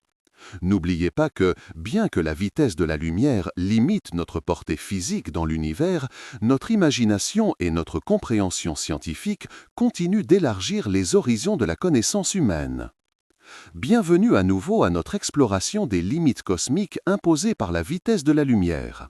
Dans les volets précédents, nous avons examiné les fondements théoriques, les preuves expérimentales et les conséquences cosmologiques de la limite de la vitesse de la lumière. Maintenant, nous allons plonger dans les implications philosophiques plus profondes de cette limite universelle et explorer comment elle façonne notre futur en tant qu'espèce cosmique. L'impossibilité de dépasser la vitesse de la lumière a des implications philosophiques qui vont au-delà de la physique. Elle établit des limites fondamentales non seulement à ce que nous pouvons faire, mais aussi à ce que nous pouvons connaître. Ces limites soulèvent des questions profondes sur la nature de la réalité, notre place dans l'univers et l'avenir de l'exploration humaine. Pour commencer, la limite de la vitesse de la lumière impose une localité causale à l'univers. Les événements ne peuvent influencer d'autres événements qu'à l'intérieur de leur cône de lumière, la région de l'espace-temps qui peut être atteinte par un signal voyageant à la vitesse de la lumière ou moins. Cela signifie que l'univers n'est pas instantanément connecté. L'information et la causalité se propagent à une vitesse finie.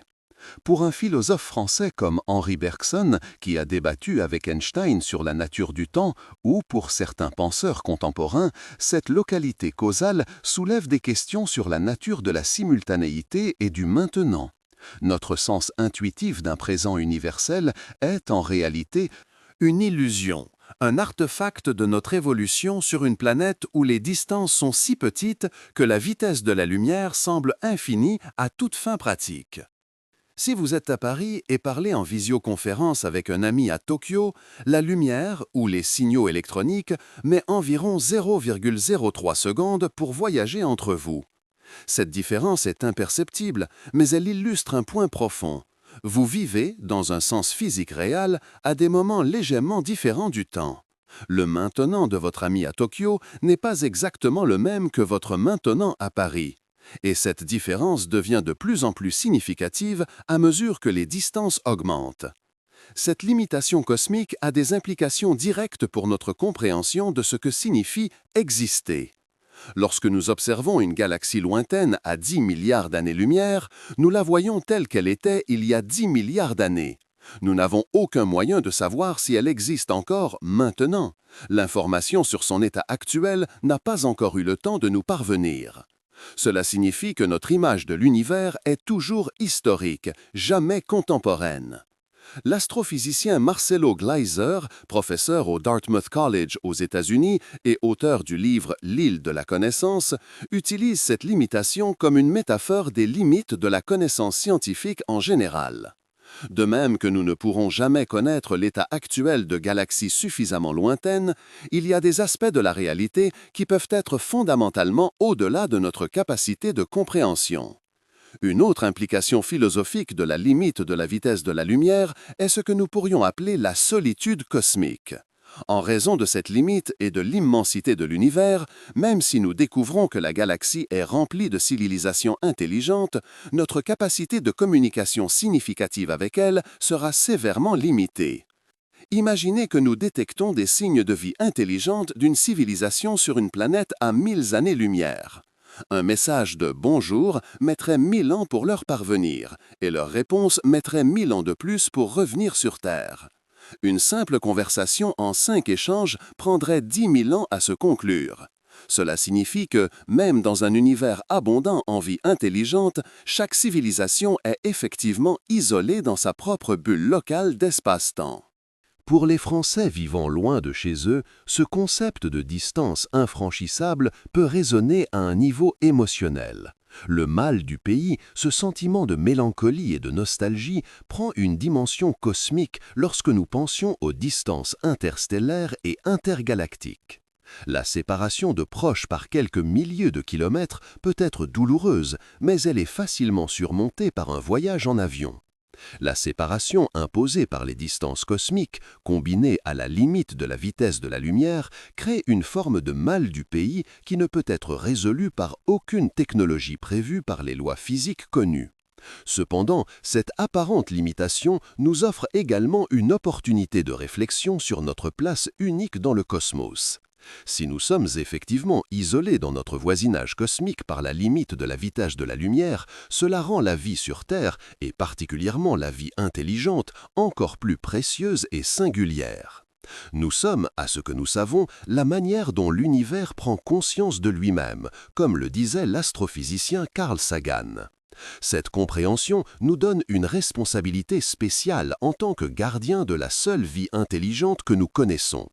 Maintenant, explorons les scénarios futurs imposés par la limite de la vitesse de la lumière. Comment cette limite fondamentale façonne l'avenir de l'exploration spatiale et le destin final de l'humanité en tant qu'espèce? Premièrement, nous devons reconnaître que, même avec les technologies les plus avancées concevables dans le cadre des lois de la physique, notre exploration directe du cosmos sera limitée à une petite fraction de la galaxie de la Voie lactée. Avec des vaisseaux capables de voyager à 10% de la vitesse de la lumière, bien au-delà de nos capacités actuelles, nous pourrions potentiellement explorer des étoiles à des dizaines ou des centaines d'années-lumière lors de missions qui dureraient des décennies ou des siècles. Cela nous donnerait accès à des milliers de systèmes stellaires, une fraction minuscule des environ 400 milliards d'étoiles de notre galaxie et une partie infinitésimale des milliards de galaxies de l'univers observable. Cette limite impose des restrictions sévères à tout rêve d'un empire galactique tel que dépeint dans la science-fiction. L'administration efficace de territoires aussi vastes serait rendue impossible par le temps de communication entre les systèmes stellaires. Même une civilisation beaucoup plus avancée que la nôtre ferait face à cette barrière fondamentale imposée par la physique. Cependant, il existe des stratégies potentielles pour l'exploration à grande échelle, même dans ses limitations. Une possibilité est la colonisation par vagues, envoyer des vaisseaux colonisateurs autonomes qui, en arrivant à un système stellaire, utiliseraient les ressources locales pour construire davantage de vaisseaux et les envoyer vers des systèmes encore plus éloignés. Ce modèle d'expansion par vagues pourrait, théoriquement, permettre à une civilisation de coloniser une grande partie de la galaxie sur des échelles de temps de millions d'années, même en respectant la limite de la vitesse de la lumière. Une autre possibilité est l'envoi de graines de conscience, des intelligences artificielles ou des consciences humaines numérisées dans de petites sondes à grande vitesse. Ces entités pourraient se réveiller à leur arrivée à destination et construire des corps physiques ou des infrastructures en utilisant les ressources locales. Cela éliminerait de nombreuses complications biologiques associées aux voyages interstellaires de longue durée. Les chercheurs français de l'INRIA et d'autres instituts de recherche européens sont parmi ceux qui explorent les frontières de l'intelligence artificielle et de l'informatique quantique qui pourraient, un jour, rendre de tels concepts viables. Il existe également des spéculations sur de possibles avancées dans la compréhension de la physique qui pourraient révéler des exceptions ou des contournements à la limite de la vitesse de la lumière.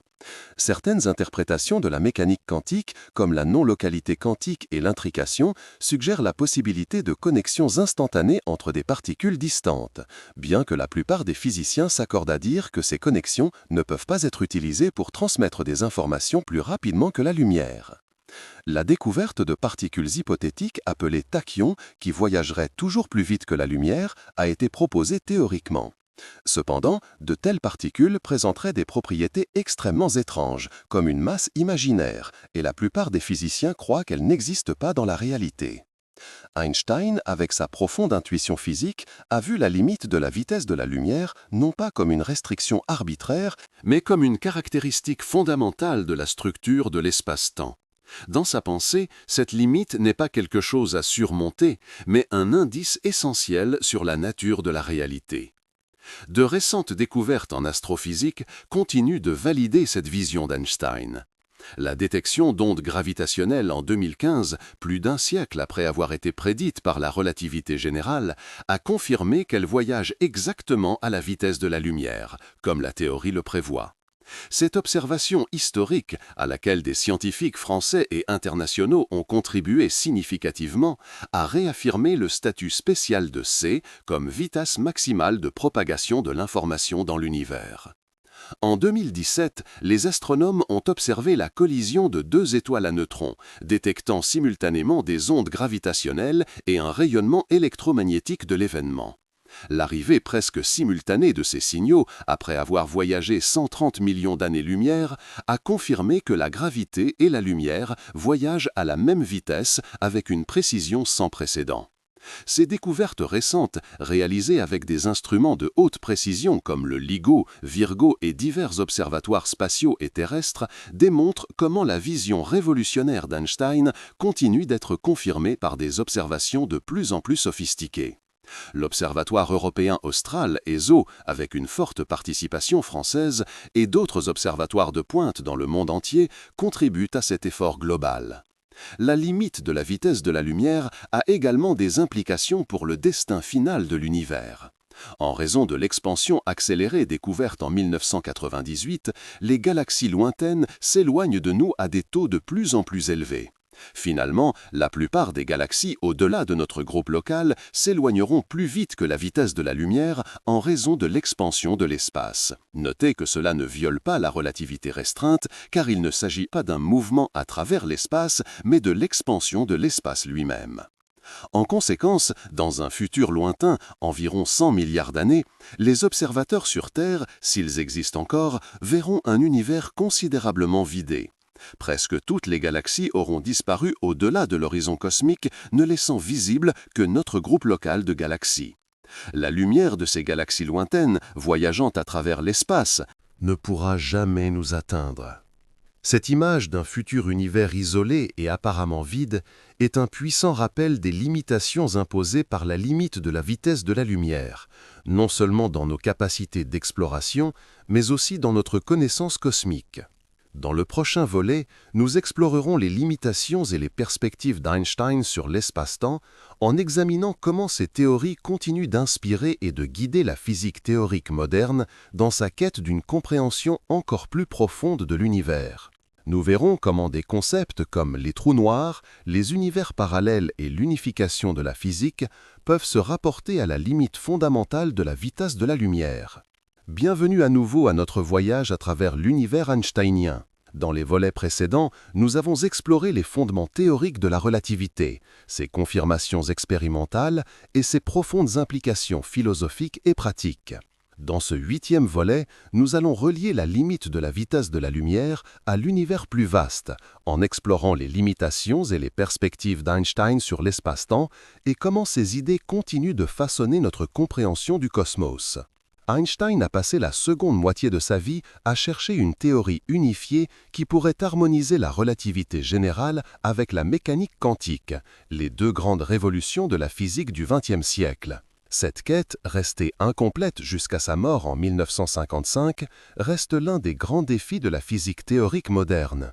La limite de la vitesse de la lumière est au centre de cette quête d'unification. La relativité générale d'Einstein décrit l'espace-temps comme une structure dynamique et continue, courbée par la présence de masse et d'énergie. La mécanique quantique, d'autre part, décrit le monde subatomique comme discret et probabiliste, avec des particules qui peuvent être dans de multiples états simultanément jusqu'à ce qu'elles soient observées. Unifier ces visions apparemment contradictoires est le saint graal de la physique théorique. L'un des domaines où cette tension entre relativité et mécanique quantique devient la plus évidente est la description des trous noirs. Ces régions de l'espace-temps où la gravité est si intense que même la lumière ne peut s'échapper représentent la limite extrême de la relativité générale. Lorsque nous essayons de décrire ce qui se passe au centre d'un trou noir, la singularité, les équations de la relativité générale cessent d'avoir un sens, suggérant qu'une théorie plus fondamentale est nécessaire.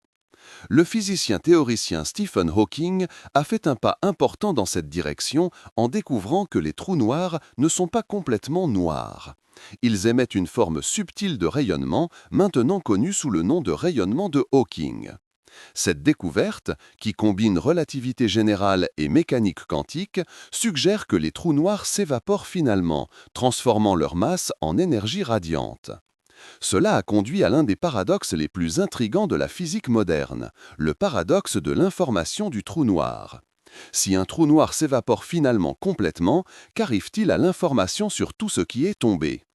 Les lois de la mécanique quantique suggèrent que l'information ne peut pas être détruite, mais la relativité générale semble indiquer qu'elle est définitivement scellée derrière l'horizon des événements du trou noir. Ce paradoxe est intimement lié à la limite de la vitesse de la lumière.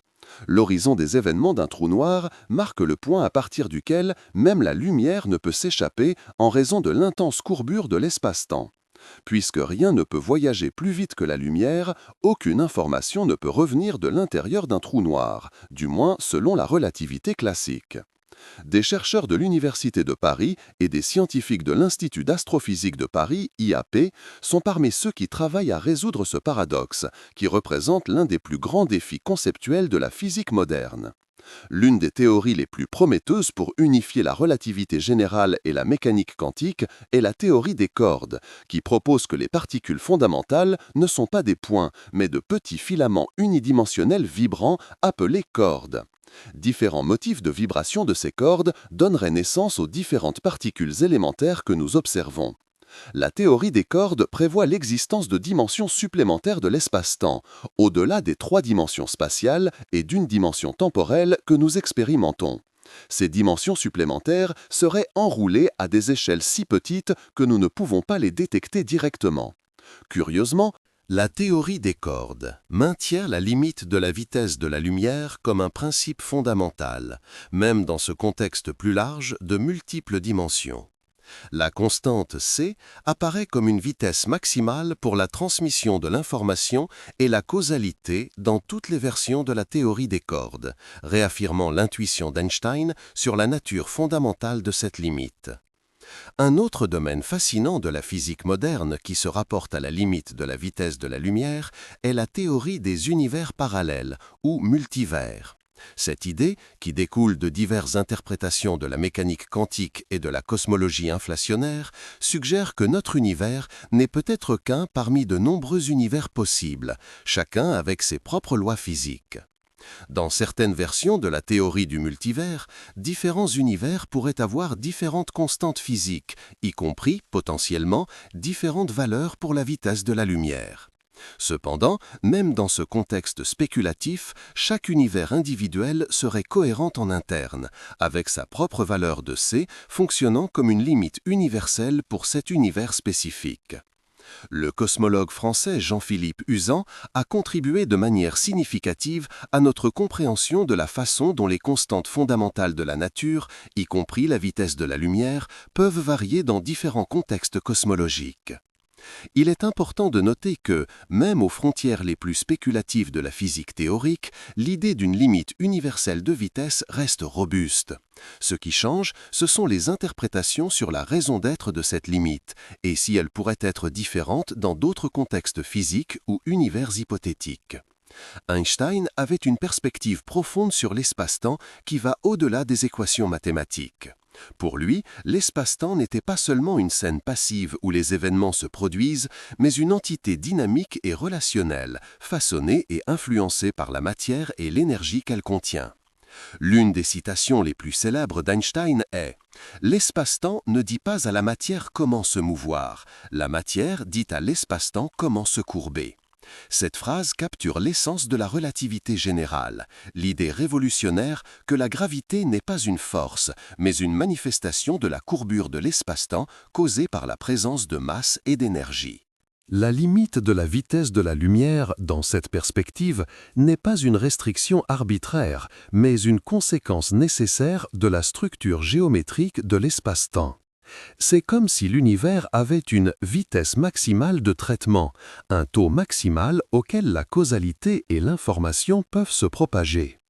Cette vision géométrique de la physique a eu un impact profond non seulement sur la science, mais aussi sur la philosophie et la culture. Pour des penseurs français comme Gaston Bachelard, qui a exploré la poétique de l'espace, ou pour des écrivains comme Marcel Proust, qui voyait le temps comme une dimension fluide et non linéaire dans des œuvres comme « À la recherche du temps perdu », les idées d'Einstein ont offert de nouvelles façons de concevoir notre relation avec l'espace et le temps. Les limitations imposées par la vitesse de la lumière ont également une dimension épistémologique. Elles définissent les limites fondamentales de ce que nous pouvons connaître sur l'univers. Comme nous l'avons mentionné précédemment, des parties de l'univers sont fondamentalement au-delà de notre horizon observable en raison de l'expansion cosmique et de la limite de la vitesse de la lumière. Cela nous amène à une question profonde. Peuvent exister des aspects de la réalité physique qui sont en principe inobservables? Et s'ils existent, font-ils partie du domaine de la science ou de la métaphysique? Le physicien et philosophe français Bernard d'Espagna a exploré ces questions dans son concept de réalité voilée, l'idée qu'il peut y avoir des aspects de la réalité physique qui sont en permanence au-delà de notre capacité d'observation directe. La limite de la vitesse de la lumière, combinée à l'immensité et à l'expansion de l'univers, semble confirmer cette intuition. Pour les chercheurs en cosmologie, qu'ils soient en France ou dans des institutions internationales, ces questions ne sont pas seulement des abstractions théoriques, mais des questions qui façonnent la recherche quotidienne et la compréhension du cosmos. À mesure que nos instruments et méthodes d'observation deviennent plus sophistiqués, nous continuons à tester les limites de notre compréhension de l'espace-temps. Le télescope spatial James Webb, successeur de Hubble, promet de nous donner des aperçus de galaxies si lointaines et anciennes que nous regardons essentiellement l'aube du temps cosmique. Cependant, aussi puissants que soient nos télescopes, nous ne pourrons jamais observer directement au-delà d'un certain horizon cosmique en raison de la limite de la vitesse de la lumière. C'est un humble rappel que, aussi vaste que notre connaissance s'étende, il y aura toujours des limites fondamentales imposées par la structure même de la réalité physique. Einstein a profondément compris cette tension entre connaissance et limitation. Comme il l'a écrit, « La plus belle chose que nous puissions expérimenter est le mystérieux. C'est la source de tout art et de toute science véritable. » Pour lui, les limitations de notre connaissance n'étaient pas une raison de désespoir, mais d'admiration pour la complexité et la profondeur du cosmos. La limite de la vitesse de la lumière, en ce sens, n'est pas seulement une restriction, mais une invitation à contempler la structure fondamentale de l'univers et notre place en son sein. Elle nous rappelle que nous habitons un cosmos gouverné par des lois qui sont, à la fois, compréhensibles par l'esprit humain et profondément mystérieuses dans leurs implications ultimes. Dans le prochain et dernier volet, nous conclurons notre voyage à travers l'univers einsteinien en rassemblant les divers fils de notre exploration et en réfléchissant au sens de la limite de la vitesse de la lumière pour notre compréhension du cosmos et notre existence en tant qu'être conscient dans un univers vaste et mystérieux. En attendant, nous serions ravis de savoir d'où vous regardez cette vidéo. Êtes-vous en France, ailleurs dans le monde? Laissez en commentaire votre localisation et comment les idées d'Einstein ont changé votre vision de l'univers. Nous voici au dernier volet de notre périple à travers l'univers einsteinien, explorant pourquoi rien ne peut voyager plus vite que la vitesse de la lumière. Nous avons commencé par les fondements théoriques de la relativité, sommes passés par ses confirmations expérimentales, avant examiner ses paradoxes et implications, et il est maintenant temps de lier tous ces fils et de réfléchir au sens plus profond de cette limite cosmique.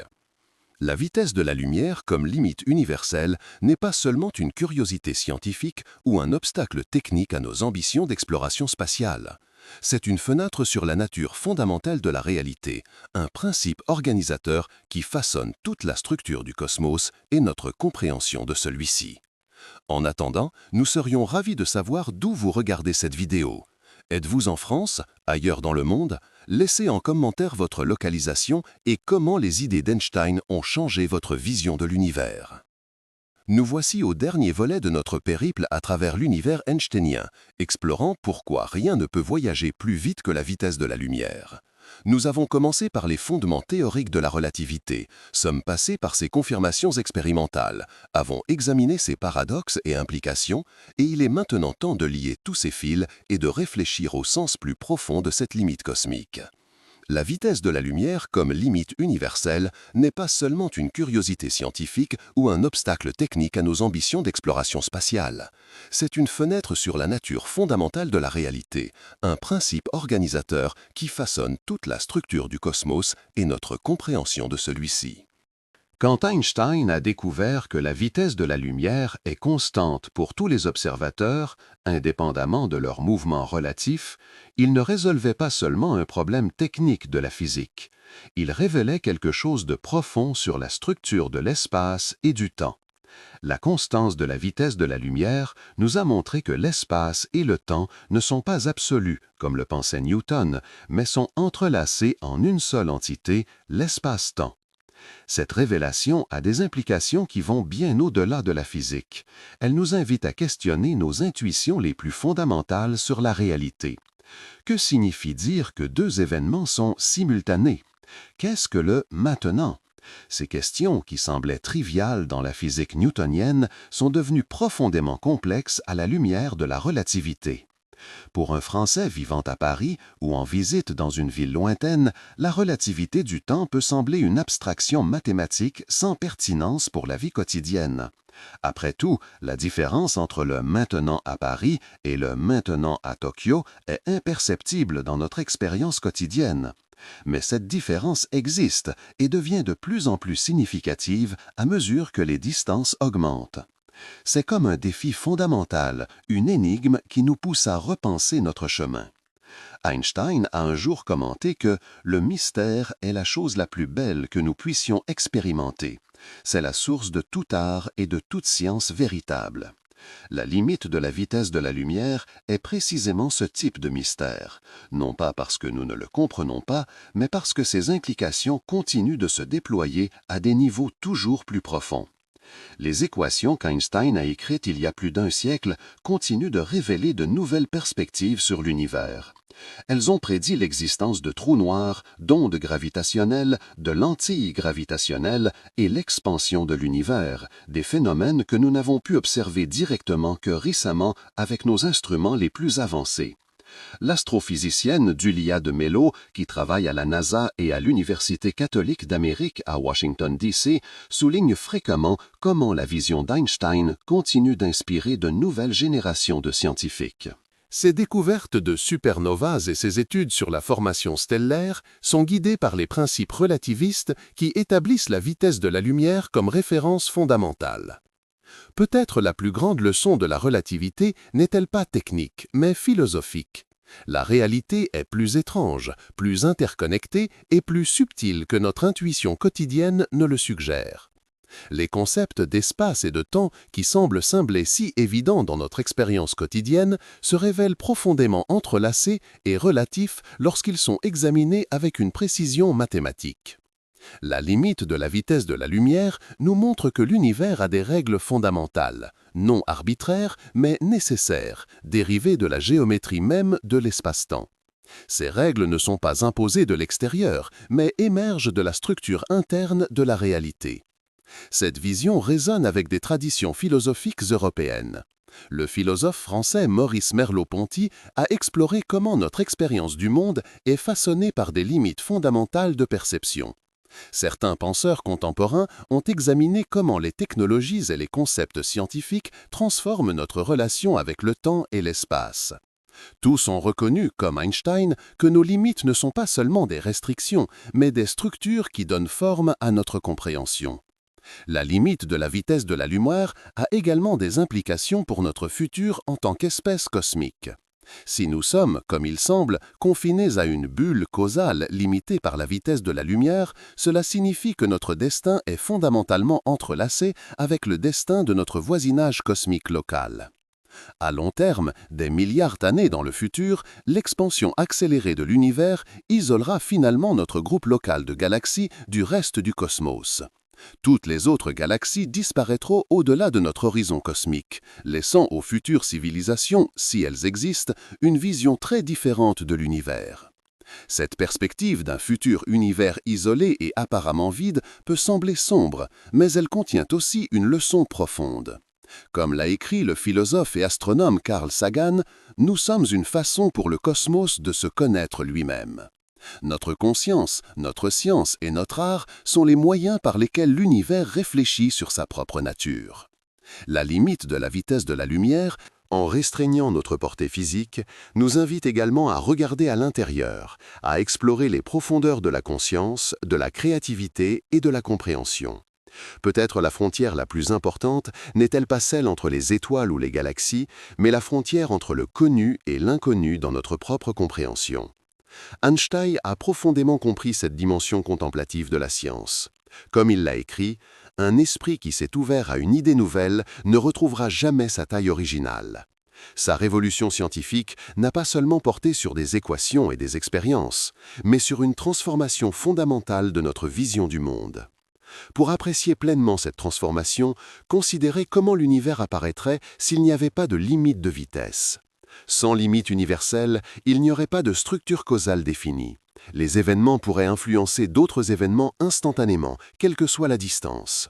Le passé, le présent et le futur perdraient leur distinction claire. L'idée même d'histoire, d'événements se produisant dans une séquence définie, pourrait se défaire.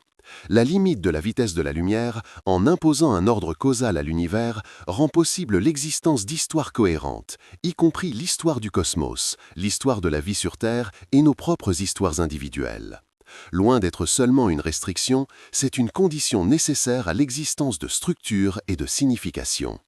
Pour les Parisiens qui contemplent le ciel nocturne ou les astronomes français qui observent les étoiles depuis l'Observatoire de Haute-Provence, l'éclat des étoiles est un rappel de l'immensité du cosmos et des limites de notre capacité à l'explorer physiquement. Mais c'est aussi une invitation à explorer ces limites intellectuellement, à utiliser notre imagination et notre compréhension scientifique pour voyager là où nos corps ne peuvent aller. La vitesse de la lumière comme limite universelle nous enseigne une leçon d'humilité cosmique.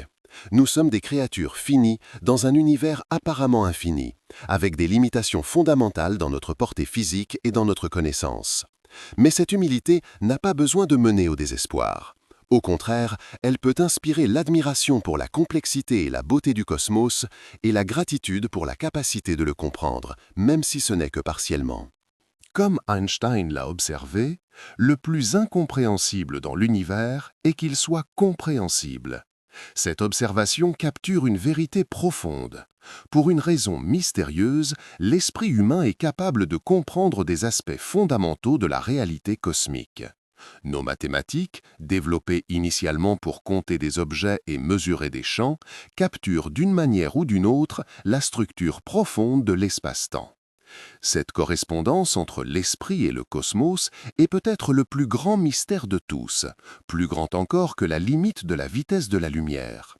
Pourquoi nos esprits, évolués sur une petite planète pour faire face aux prédateurs et chercher de la nourriture, sont-ils capables de comprendre la structure à grande échelle de l'univers? Comme Einstein, nous ne pouvons que contempler ce mystère avec admiration. En concluant notre voyage à travers l'univers einsteinien, rappelons-nous que la limite de la vitesse de la lumière n'est pas seulement une barrière, mais une invitation. Une invitation à explorer les limites de la connaissance, à questionner nos intuitions les plus fondamentales et à apprécier la structure étrange et merveilleuse du cosmos que nous habitons. La théorie de la relativité d'Einstein a fondamentalement changé notre compréhension de l'univers, montrant que l'espace et le temps, qui semblent si distincts dans notre expérience quotidienne, sont des aspects d'une seule entité, l'espace-temps. Et au cœur de cette théorie se trouve la vitesse de la lumière, non seulement comme un nombre, mais comme un principe organisateur fondamental qui façonne toute la structure de la réalité. Alors que nous contemplons les étoiles et rêvons de voyages interstellaires, rappelons-nous que nous sommes déjà des voyageurs cosmiques. Notre planète, notre système solaire et notre galaxie sont en mouvement constant à travers l'espace-temps. Et nous, avec notre conscience et notre compréhension, sommes dans un voyage encore plus extraordinaire, un voyage de découverte, de compréhension et d'admiration pour l'univers qui est notre foyer. Si vous avez apprécié cette exploration de l'univers einsteinien, nous vous recommandons de regarder également notre vidéo « La relativité du temps. Pourquoi le temps passe-t-il différemment pour chaque observateur ?» où nous approfondissons encore les mystères du temps dans la théorie de la relativité.